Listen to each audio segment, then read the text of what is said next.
8 de abril de 1994. Un día grabado en la historia de la música, no por celebración sino por tragedia. Kurt Cobain, el poeta torturado del grunge, fue encontrado muerto en su casa de Seattle. Una herida de bala autoinfligida, las autoridades lo declararon un suicidio.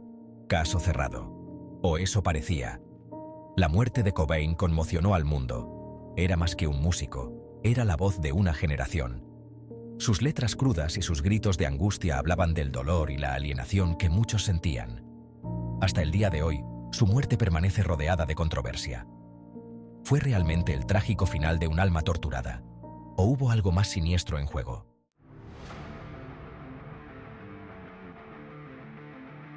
La muerte de Cobain fue un final brutal para una carrera brillante, aunque tumultuosa. Su banda, Nirvana, había irrumpido en la escena musical unos años antes. Su música, cruda y poderosa, resonó en una generación hambrienta de autenticidad. Eran la voz de los marginados, los inadaptados, los que se sentían invisibles. Con Cobain al timón, Nirvana se convirtió en el abanderado del grunge, un movimiento que desafió el statu quo. Pero el meteórico ascenso de Cobain a la fama tuvo un precio. La presión de la fama, sus problemas de adicción y una batalla muy pública contra la depresión pintaban la imagen de un hombre al límite.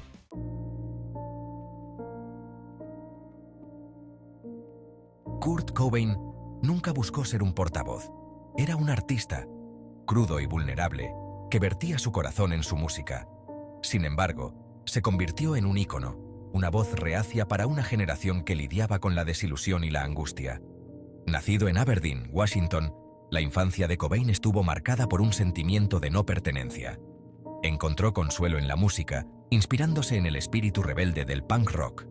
Sus letras, a menudo oscuras e introspectivas, resonaban en los oyentes que se sentían igualmente perdidos e incomprendidos. La música de Cobain no se trataba de escapismo, se trataba de enfrentarse a la oscuridad, tanto personal como social.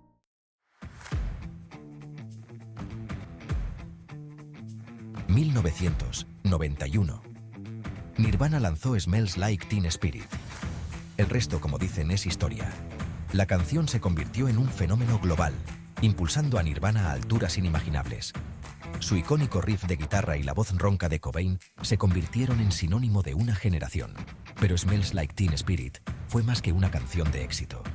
Fue un terremoto cultural. Hizo añicos la fachada pulida de la música convencional, marcando el comienzo de una nueva era de expresión cruda y sin filtros.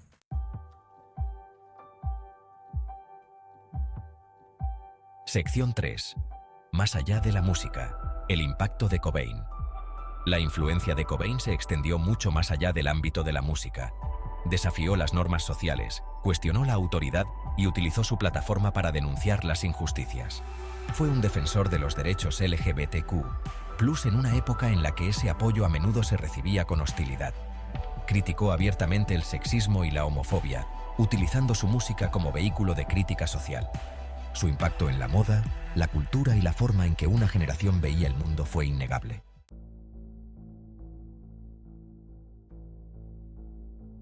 Sección 1. La versión oficial, un final trágico. Seattle, Washington, 8 de abril de 1994.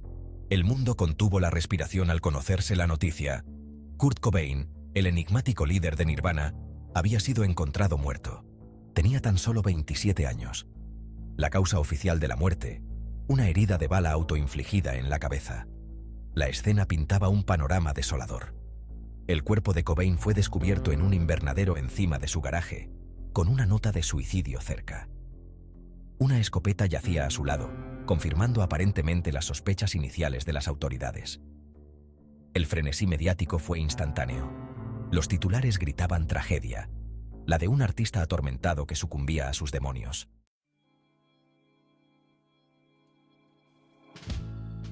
Sección 2. Un alma atormentada, adicción y desesperación. Las luchas de Cobain contra la adicción no eran ningún secreto. Había luchado públicamente contra el consumo de heroína durante años, y su dependencia a menudo eclipsaba su genio musical. Sus letras, crudas y confesionales, insinuaban el conflicto interno al que se enfrentaba. Canciones como Heroin y Penny pintaban un retrato descarnado de las garras de la adicción. La personalidad pública de Cobain reflejaba esta lucha. A menudo parecía retraído, y sus entrevistas estaban plagadas de una sensación de hastío. La presión de la fama, el escrutinio implacable de los medios de comunicación y las exigencias de una agotadora agenda de giras hicieron mella en él.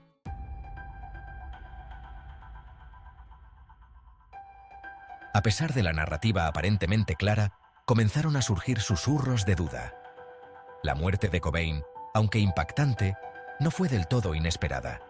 Sus luchas estaban bien documentadas, su flirteo con la muerte era un tema recurrente.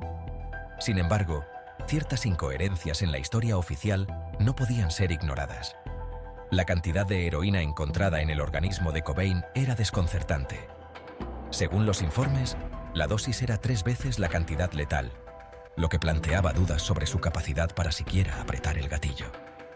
¿Podría alguien que luchaba contra un nivel tan extremo de intoxicación realizar físicamente tal acto?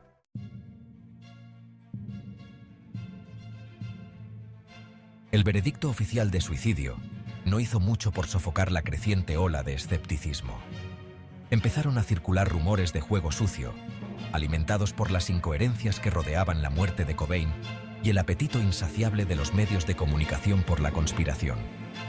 Las circunstancias eran propicias para la especulación. Una querida estrella de rock, muerta en la cima de su fama. Un matrimonio problemático plagado de rumores de infidelidad y consumo de drogas. Una nota de suicidio plagada de ambigüedades. Las piezas estaban ahí, esperando a que alguien las ensamblara en una narración más siniestra.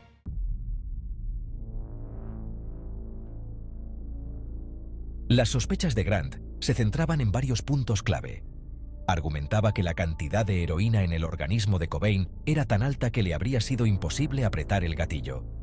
También cuestionó la autenticidad de la nota de suicidio, sugiriendo que ciertos pasajes habían sido añadidos posteriormente para que pareciera que Cobain se había quitado la vida.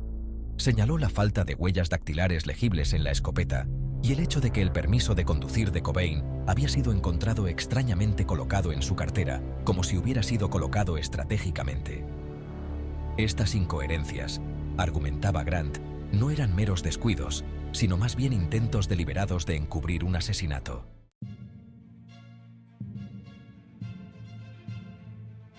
Sección 3. Courtney Love, ¿un chivo expiatorio conveniente? Inevitablemente, el dedo acusador recayó sobre Courtney Love. Love, con su propio historial de consumo de drogas y su personalidad pública a menudo volátil, se convirtió en un blanco fácil para los teóricos de la conspiración. Los rumores de un matrimonio tenso, alimentados por los titulares sensacionalistas y los susurros dentro de la industria musical, pintaban un cuadro de una relación al borde del abismo. Algunos llegaron a sugerir que Love había orquestado el asesinato de Cobain, motivada por la avaricia, los celos o el deseo de controlar su legado. Otros especularon con que había contratado a un sicario, señalando incoherencias en su coartada y su aparente frialdad en los días posteriores a su muerte.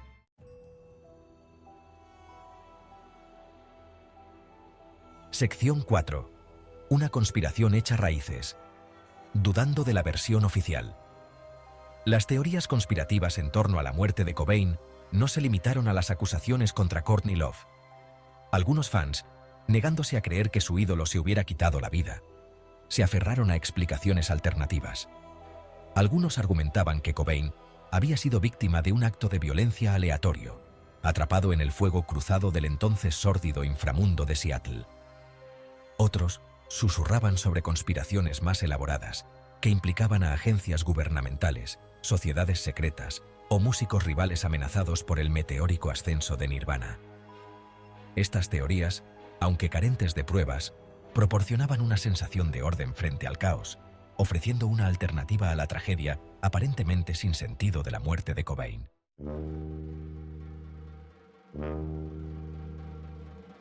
Sección 1. La nota de suicidio.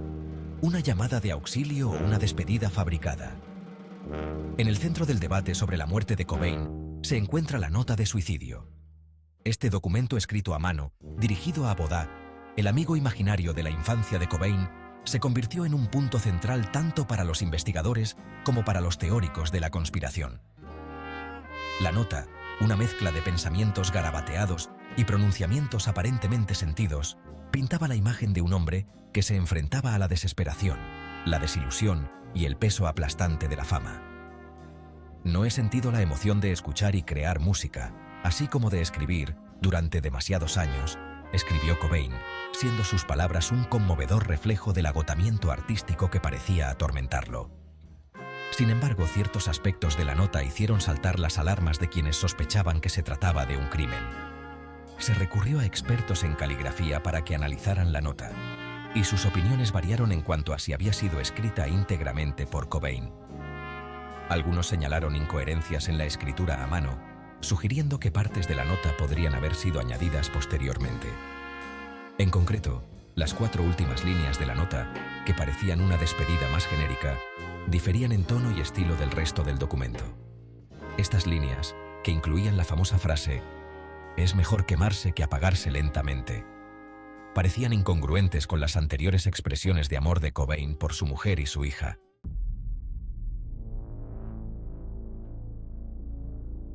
Sección 2. Falta de pruebas. Alimentando el fuego de la conspiración. Si bien las incoherencias en torno a la nota de suicidio y las circunstancias de la muerte de Cobain proporcionaron abundante material para la especulación, las pruebas concretas que apoyaban la teoría del asesinato seguían siendo esquivas. A pesar de las numerosas investigaciones, tanto oficiales como extraoficiales, no surgieron testigos creíbles ni pruebas físicas que implicaran directamente a nadie en la muerte de Cobain. La falta de un móvil claro, más allá de las suposiciones generales de avaricia o celos, dificultó aún más los esfuerzos por demostrar que se trataba de un crimen. Courtney Love, a pesar de ser objeto de muchas sospechas, nunca fue considerada oficialmente sospechosa de la muerte de su marido.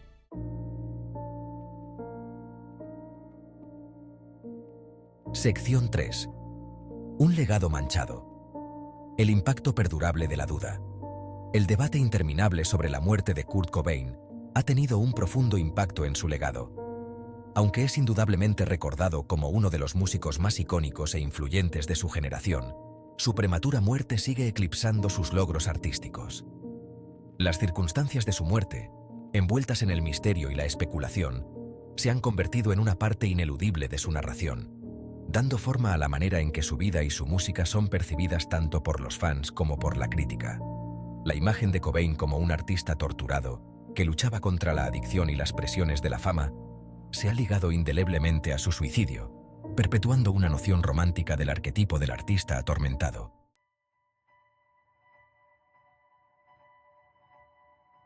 Sección 4. La búsqueda del cierre. ¿Una historia interminable?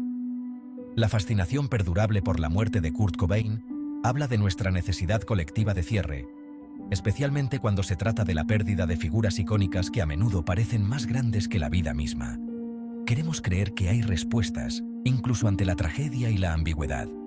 La mente humana aborrece el vacío, y a falta de pruebas definitivas, a menudo llenamos el hueco con especulaciones, conjeturas y nuestras propias interpretaciones de los acontecimientos.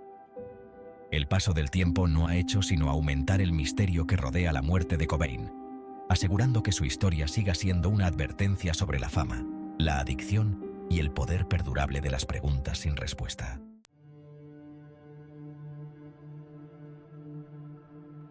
Sección 1. La pregunta sin respuesta. Un legado inmortalizado en el misterio. Han pasado 20 años desde la muerte de Kurt Cobain, pero las preguntas que rodearon aquel día de abril siguen sin respuesta. ¿Fue el trágico final de un alma torturada, una vida consumida por los demonios de la adicción y el peso aplastante de la fama? ¿O fue algo más siniestro, un acto cuidadosamente orquestado para silenciar una voz que se había convertido en sinónimo de la angustia y la desilusión de toda una generación? El veredicto oficial de suicidio, aunque aparentemente definitivo, no ha hecho mucho por sofocar los susurros de duda, la persistente sospecha de que algo sigue sin resolverse.